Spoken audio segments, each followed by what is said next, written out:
florestas.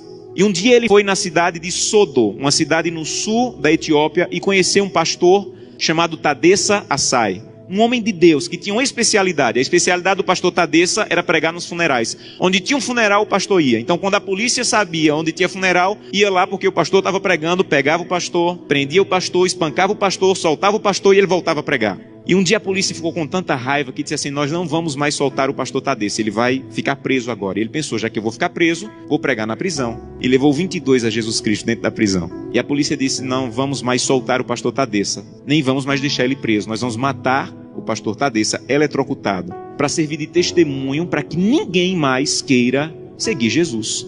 E anunciaram na cidade: amanhã, às 9 horas da manhã, o pastor Tadessa vai morrer eletrocutado. Mas eles não tinham cadeira elétrica. E eles chamaram as pessoas para o centro da cidade, para a praça da cidade, pegaram os fios desencapados, amarraram o pastor Tadessa, uma multidão veio assistir, deram 1 minuto para o pastor Tadessa orar, começaram um discurso contra o cristianismo, puxaram a chave para a corrente elétrica passar e matar o pastor. Houve uma explosão, fumaça e faísca para todo lado, a corrente elétrica não chegou e o pastor não morreu. Desamarraram o pastor e disseram: vão para casa, um eletricista vai consertar a gambiarra e amanhã nessa mesma hora o pastor Tadessa morre. E o pastor Tadessa pensou: já que eu vou morrer amanhã, vou passar a noite em oração. E voltou para a cadeia e passou a noite em oração. No outro dia, mesma coisa.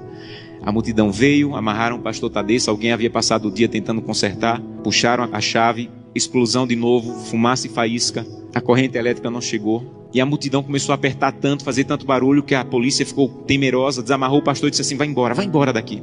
E esse missionário estava lá e disse que acompanhou o pastor Tadessa e disse assim: pastor Tadessa, o que é que o senhor vai fazer? Um homem que passou 2 vezes pela morte, o que é que o senhor vai fazer? E ele disse assim: tem um funeral e eu soube que tem um funeral, eu vou lá pregar. E ele disse assim: pastor Tadessa, eu represento milhares de cristãos na América e nós estamos orando muito por vocês. E disse que o pastor Tadessa se virou, ficou com o rosto sério e disse assim: vocês na América estão orando por nós, aqui na Etiópia? Então volte para a América e diga que nós é que estamos orando por vocês. E ele falou: mas por que vocês estão orando por nós se vocês é que estão sendo perseguidos, pastor?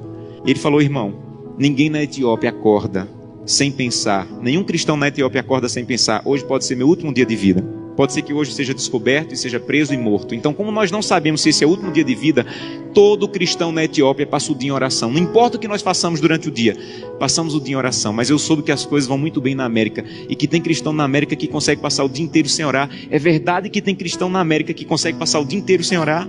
E ele disse assim: é verdade. Ele falou: você sabe que é proibido se reunir, mas nós precisamos tanto do corpo de Cristo que mesmo sendo proibido, nós nos encontramos escondidos à noite, no escuro, na floresta, nos cemitérios, porque nós precisamos do corpo de Cristo. Mas eu soube que vocês têm igreja na América em todas as esquinas e vocês podem entrar na igreja a hora que quiserem, que a polícia não vai entrar para espancar vocês. Mas eu soube que na América, no dia de culto, tem cristãos que ao invés de ir para a igreja, ficam em casa assistindo. É verdade que no dia de culto vocês podem ir a hora que quiserem e vocês não vão, vocês ficam assistindo. É verdade que isso acontece na América, irmão? E ele disse assim: é verdade. E ele disse assim: missionário, a minha congregação tinha apenas uma Bíblia e eu fiquei com medo de ser preso e minha Bíblia ser queimada. Então reuni minha congregação e com lágrimas nos olhos eu disse: irmão, eu não tenho como guardar a Bíblia, é o que nós temos de mais precioso. Se eu for preso, ela vai ser destruída. Então eu comecei a rasgar as páginas da Bíblia e comecei a dividir para cada pessoa. Era mais fácil guardar porções da Bíblia do que uma Bíblia inteira com uma pessoa só. E quando eu estou à noite pregando, no escuro, no meio do meu sermão, eu digo: eu preciso de Isaías 53. E alguém lá do escuro começa a recitar do fundo do coração aquela página que ele levou rasgada para casa e decorou. Mas eu soube que na América vocês podem ter 8, 10 Bíblias em casa. E eu soube que tem cristãos na América que, apesar de terem 8, 10 Bíblias em casa, passam uma semana sem ler a Bíblia. É verdade? E ele disse assim: é verdade, nós é que precisamos de oração. Meus irmãos, urgentemente precisamos de oração. Porque cantamos: breve Jesus voltará. Levantamos a mão no apelo dizendo assim: eu quero voltar para o céu para ser dono de tudo.